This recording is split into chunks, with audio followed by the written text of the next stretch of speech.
Jogadores e torcedores de rugby foram aconselhados a cobrir suas tatuagens quando viajaram para o Japão para disputar o Campeonato Mundial de Rugby. Lá, as tatuagens estão associadas ao crime organizado. Isso não se dá apenas no Japão. Tatuagens sempre foram símbolo de pertencimento a gangues. Desde tempos remotos, tatuagens estiveram presentes também em religiões pagãs. Por isso, Deus vetou que Israel fizesse o mesmo. Deus não queria que seu povo se identificasse com essas religiões. Há sempre a polêmica em relação a este texto. Isso vale para hoje? Tolice debater isso. O princípio é: vocês não devem se identificar com práticas de homens pagãos. Somos um povo diferente. E claro, isso continua valendo. E essa questão de identificação é muito interessante. Como as tatuagens historicamente estão associadas a religiões pagãs e a gangues, jovens que faziam tatuagens o faziam como um símbolo de rebeldia. Era um grito de independência. Ao longo da história, a tatuagem ficou marcada como uma forma de expressão de grupos de contracultura, marinheiros, presidiários e veteranos de guerra, disse Deborah Bresser. Tatuagem foi símbolo de contracultura. Contra que cultura eles lutavam? Ora, contra a cultura cristã, que moldou o Ocidente. Mas a moça que fez um unicórnio no calcanhar, ela está mesmo pensando em combater Cristo? Nem todas, mas algumas sim. Cansada da opressão cristã, recebida por meio de seus pais, a Rogerinha foi para a faculdade. Ouviu sobre o admirável mundo novo da esquerda e, não tendo coragem o bastante para morrer de maneira revolucionária, fez um gesto silencioso de protesto, uma tatuagem. Mas ainda que nenhuma dessas pessoas tenham feito isso por conta de rebeldia, muitos o fazem por pura modinha, e uma modinha ruim.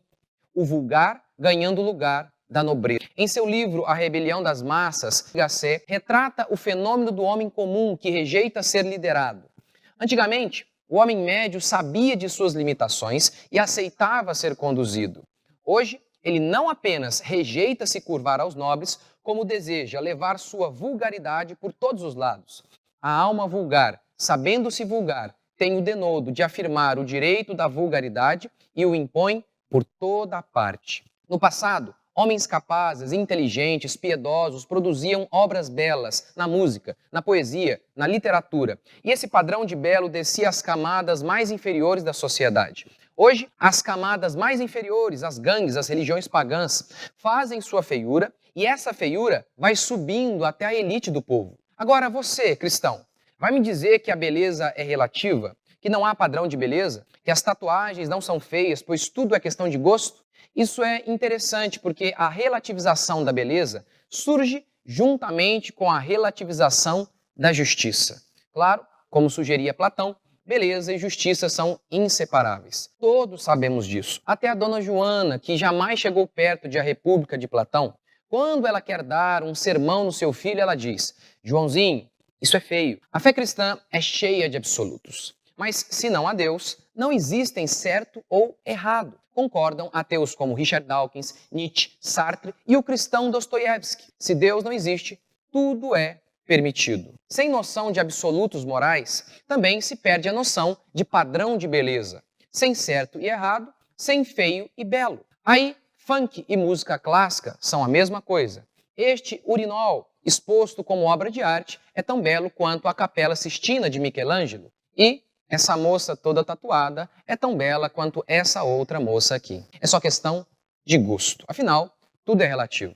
Os grandes artistas do passado estavam cientes de que a vida humana é cheia de caos e sofrimento. Mas eles tinham um remédio para isto: beleza, que confere consolo em meio à tristeza e afirmação na alegria. O belo é um dos elementos divinos para nos fazer transcender. Com a queda, a existência é pura desordem, caos e feiura. O belo seria uma das maneiras de superar, enfrentar, ir além de um mundo cheio de cardos e abrolhos. Quando um cantor compõe uma linda canção que possui complexidade e harmonia, o belo nos emociona. O complexo nos lembra da profundidade da existência.